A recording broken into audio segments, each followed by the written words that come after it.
live in Studio B on this Thursday, your day-to-day BYU Sports play-by-play, BYU Sports Nation. Dave McCann alongside Brian Logan.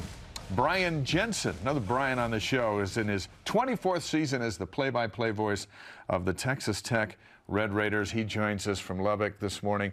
Thank you for being here. Well, thank you for having me. Actually, I'm joining you from Dallas, which is where I live, but close enough. It's in the same states. We were Same close. State. Well, welcome That's right. from Dallas. We'll be in Dallas here in a couple of weeks for the Big 12 meeting. So 24 seasons. Which of all the legendary play-by-play announcers have had the biggest impact on how you call a game? Vern Lundquist, actually. He was a television sports broadcaster in Dallas when I was growing up. And then he called the Cowboy games for a while and went on to CBS and did the SEC, as you know, and got to know him a little bit. And his style and the way that he prepared was something that I always, emulated and followed and hoped to one day at least be able to say that I did just a little bit of some of the things that have made him such a great announcer. Great football voice, but I think his golf voice is the best when he can just, talk down low and the birds are in the background. And I think he's on the 16th hole or 17th hole at Augusta every year. 16. Yeah, Yes. Vern Lundquist.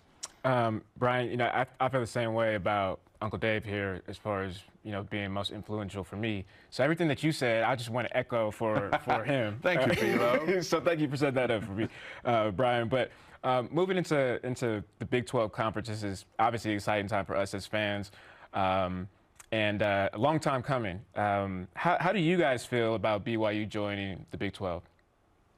Well, I think it's great. I think of all the schools and teams that are coming into the Big 12, BYU is number one on the list.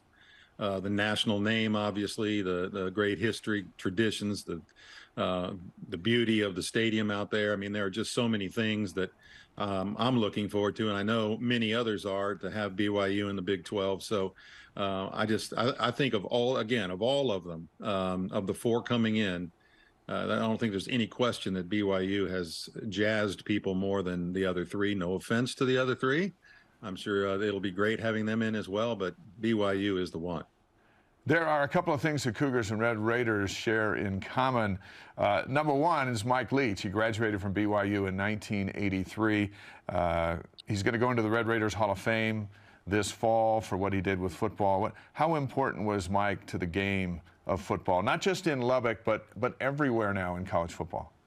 Well, he was huge in the game. I had the fortune of coming in to, when I started my play-by-play, was the year he started as head coach at Tech, and brought air raid, which was relatively new to college football, and the way he played it and the way he put it together, and the fact that he recruited athletes that were not 4- or 5-star. He didn't care about the stars. He cared about whether they would fit into his system, which was, again, one of the first times you really saw that in college football. He actually, in my opinion, changed college football more than just about any coach. You might look back at the Barry Switzer days. You might look back at the Wishbone days and think maybe that was the time, maybe the Ara Parseghian days. But I think Mike Leach is right up there too, because look now at not only all of the college football teams that are trying to throw the ball as much and go with a fast pace as much as they are now, but look at the 7-on-7 and all of the skill position guys now in high school football and all the high school teams that are playing that way. I think his coaching and the way he brought things about it, and the coaching tree that he has that has gone on to coach in college football, had huge impact. I think you could take it all to the NFL as well, where it's less about running and more about trying to score 48 points and outscore the other guys. Who was most impactful at Texas Tech, Mike Leach or Bobby Knight for basketball? That's a great question. Impactful. So Bob Knight really put Tech on the map as far as basketball was concerned. Tech had some good seasons, had some runs, but they hadn't landed somebody like a Bob Knight. Mike Leach was an unknown when he started, really, at Tech. And so the way he grew at Tech, and the fact that he, again, putting a stamp on college football, really did it while he was at Tech. He brought in a lot of celebrities that we never had that kind of attention before. So I would say that it's a very close race. I'm the football play-by-play guy, although I did television basketball play-by-play for Knights television network at Tech. So I'm torn. That's a tough question. Two legendary coaches. Yeah. I thought you were going to say, you know, Leach because of BYU and the ties, and you know, get a little bit of extra followers. Politics, yeah. You can tell how well I play politics. The fact that we were suspended 2 years ago because we apparently got on the refs a little bit too hard, and the commissioner suspended us for a game. Whoa. Interesting. You know, your street cred went way up. Right. Because you know the fans were saying the same thing. Absolutely. Brian, another unique tie is Lloyd Hill, who is in the Texas Tech Hall of Fame, and his son, Keanu, who's one of BYU's best receivers. How good was Lloyd when he played? Well, he was great. He was the second All-American, first-team All-American for Tech as a receiver, first 1,000-yard receiver. And that was in a day with Spike Dykes as head coach. And, you know, it was more of a, 3 yards in a cloud of dust or whatever the phrase was. I mean, he was more, his thought process was more behind running the football much more, throwing it when you needed to more than throwing it and then running it when you needed to, like it is today. So with that in mind, I mean, Lloyd was, he was fantastic and one of the greats when you start looking at, you know, the history of Tech and the Michael Crabtrees now and the Wes Welkers and the Danny Amendolas. Those receivers, you know, all followed the greatness of Lloyd Hill. Lloyd's going to be on our pregame show October 21st here in Provo. And it'll be the first time his son takes on the Red Raiders. What kind of day is that going to be for Lloyd? Is he going to wear a Texas Tech shirt, or does he come in with blue? He'll probably have one of those that split right down the middle, you know, with red on one side, blue on the other. At least if he's into politics, he will. You know, I think it's going to be it'll be a huge day for him. It'll be a great day for him. The fact that he's, you know, so well known and well liked by Red Raider fans, and obviously with his son at BYU, I would imagine it's going to be a day where he's going to be a little bit torn, but typically you go with the blood, right? So I'm sure he'll really be proud with whatever his son does on the field that night, and it'll be exciting for him.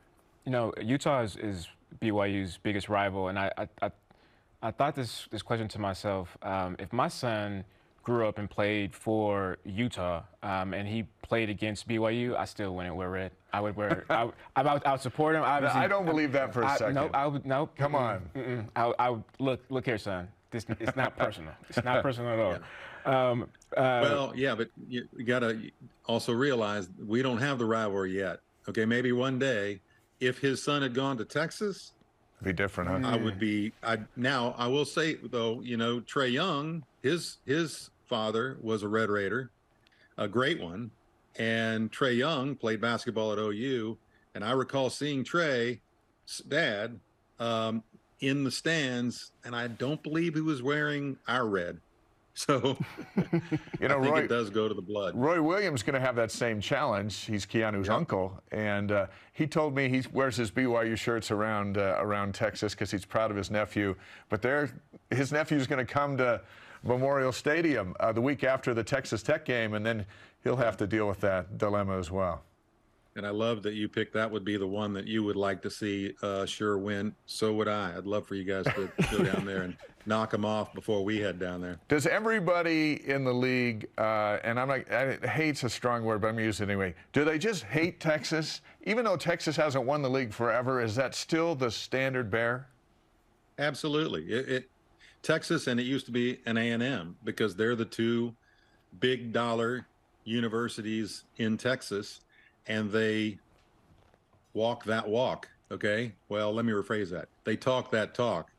And so, yeah, I think you ask anybody in the Big 12, what's the one team that you would love to knock off and put them in their place? It's Texas. So when Texas and Oklahoma leave after next season, who becomes the top dog? Or is every year going to be, like Lavelle Edwards' favorite phrase, a crapshoot as to who's going to win it? That is so interesting to see what's going to happen. I think you're going to see a little bit of parity at first, but it is an opportunity. It's an opportunity for a school, a team to kind of jump in there and take over at this time. You're seeing recruiting battles right now at a little different level, I think, than you've even seen before in the Big 12, not going up against the Texas and the OUs, but up against everybody else in the race to try to see who can get the best team put together for those first couple of years of the Big 12 without Texas and Oklahoma. And the team that or the teams that jump up there, we're going to have a head start on keeping that recruiting battle going. And I think it'll be interesting to see which ones they are. We certainly obviously hope that Tech is in that conversation, expect them to be. TCU probably believes that they are, especially now having gone to the national championship game last year. Kansas State is a team that is always, up there in the Big 12, even with Texas and Oklahoma, and with BYU coming in, and some of the others. It's going to be really cool to watch that. I think that's going to be one of the most fun things about the new Big 12. So Brian, with the preseason conference polls being released here in a couple of weeks, where do you see Texas Tech falling in at? Well, this is going to sound a little bit like sour grapes, but Tech rarely gets very good attention in polls, in preseason polls.